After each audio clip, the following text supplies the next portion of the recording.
नमस्कार, मनीषा होमस्टाईल रेसिपीमध्ये तुम्हा सर्वांचं खूप खूप मनापासून स्वागत। तर आज आपण बघणार आहोत खमंग अशी शेंगदाण्याची चटणी। तर ही रेसिपी संपूर्ण बघा, आवडल्यास चॅनलला लाईक शेअर सबस्क्राईब करा। तर इथे मी 1 वाटी शेंगदाणे घेतलेले आहेत। तर मी इथे जे गोल शेंगदाणे भेटतात ते घेतलेले आहेत। तर तुम्ही जे लांबसर असतात ते सुद्धा घेऊ शकता। तर आता हे शेंगदाणे भाजून घ्यायचे आहेत। तर मी कढई गरम केलेली आहे, त्यामध्ये शेंगदाणे टाकून छान असे भाजून घ्यायचे आहेत। तर आता गॅस आपल्याला कमीच करायचा आहे आणि कमी गॅसवर हे शेंगदाणे छान असे खरपूस भाजून घ्यायचे। जर मोठा गॅस केला तर त्याची फक्त वरची सालच भाजले जाते, शेंगदाणे आतपर्यंत भाजत नाही। त्यामुळे कमी गॅसवरच भाजून घ्यायचे। तर जास्तही लालसर भाजायचा नाही, त्यावरची साल निघायला लागली की गॅस बंद करायचा। तर आता याला थोडेसे असे डाग आलेले आहे आणि याची साल पण निघायला लागली आहे। आता गॅस बंद करूया आणि हे शेंगदाणे काढून एका प्लेटमध्ये थंड होण्यासाठी काढून घेऊया। तर मी इथे शेंगदाणे थंड करून घेतलेले आहेत। तर आता याची साल काढून घ्यायची। तर मी असे एका वाटीच्या साहाय्याने अशी याची साल काढून घेणार आहे। तुम्ही हातावरही चोळून घेऊ शकता किंवा एखाद्या कापडामध्ये टाकून त्याला असं लाटण्यानं कुटून त्याची साल काढून घेऊ शकता।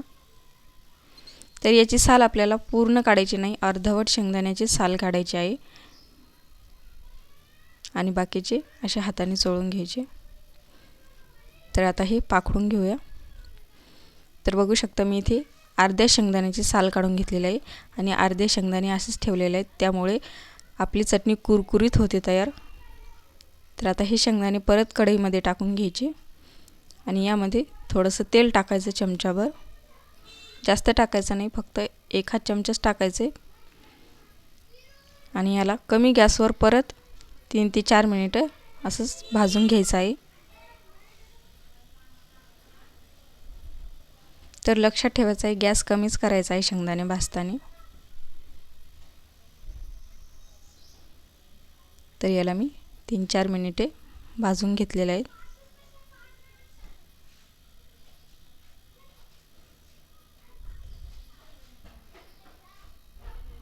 तर आता झालेले आहेत आपले शेंगदाणे भाजून। आता हे एका मिक्सरच्या भांड्यामध्ये काढून घ्यायचे, थंड करायचे आहेत आधी, गरम गरम काढायचे नाही। त्यामध्ये टाकूया जिरे अर्धा चमचा,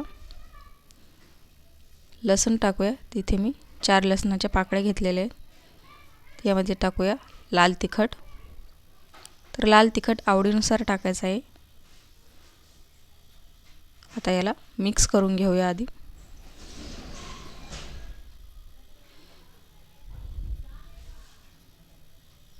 आता यामध्ये टाकूया चवीपुरतं मीठ, याला सुद्धा एकदा मिक्स करून घ्यायचं आहे।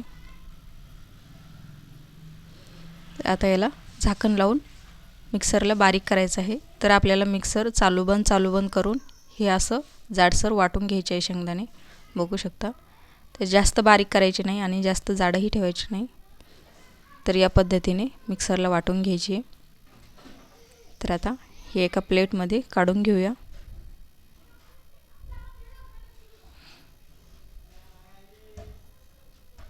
तर चालू बंद करून मिक्सरला वाटल्याने जास्त बारीकही होत नाही आणि जास्त जाडही राहत नाही।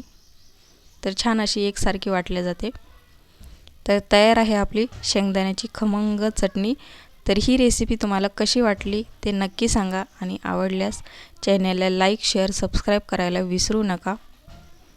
परत भेटूया अशा नवीन रेसिपीसोबत, तोपर्यंत धन्यवाद।